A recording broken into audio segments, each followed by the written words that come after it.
রুশ president Putin Ukraine যুদ্ধ বন্ধে কিয়েভকে এক নতুন বার্তা দিয়েছেন।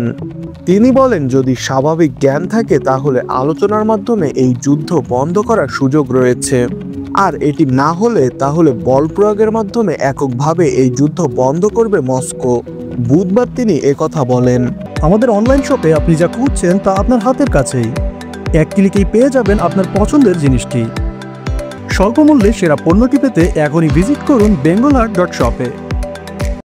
বেইজিং সফরে চীনের সঙ্গে নতুন একটি গ্যাস পাইপলাইন স্থাপনের জন্য চুক্তি করার পর পুতিন বলেন, দ্বিতীয় বিশ্বযুদ্ধের পর ইউরোপে শুরু হওয়া সবচেয়ে বড় যুদ্ধ বন্ধে যুক্তরাষ্ট্র যেভাবে আন্তরিকতা দেখাচ্ছে, তাতে তিনি টানেলের শেষ সীমান্তে একটি আলো দেখতে পাচ্ছেন।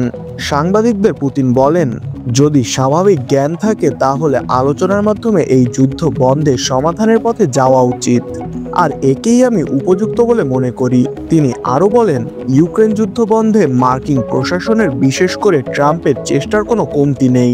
আমরা শুধু তাদের বিবৃতিই দেখছি না, বরং সমাধান খুঁজে বের করার জন্য আমরা তাদের প্রচেষ্টাও দেখছি। আমি মনে করি এটি আমাদের আলোর পথ দেখাবে। দেখা যাক সামনের দিনগুলোতে কি উন্নতি ঘটে।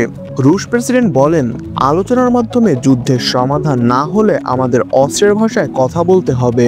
তবে পুতিন দীর্ঘদিন ধরে যে দাবি জানিয়ে আসছেন সেখান থেকে তিনি এক চুলো ছাড় দিতে চান না, যার মধ্যে রয়েছে ইউক্রেনকে ন্যাটোতে অন্তর্ভুক্ত না করা এবং দেশটিতে যেসব রুশ ভাষাভাষী রয়েছে তাদের প্রতি বৈষম্য না করা।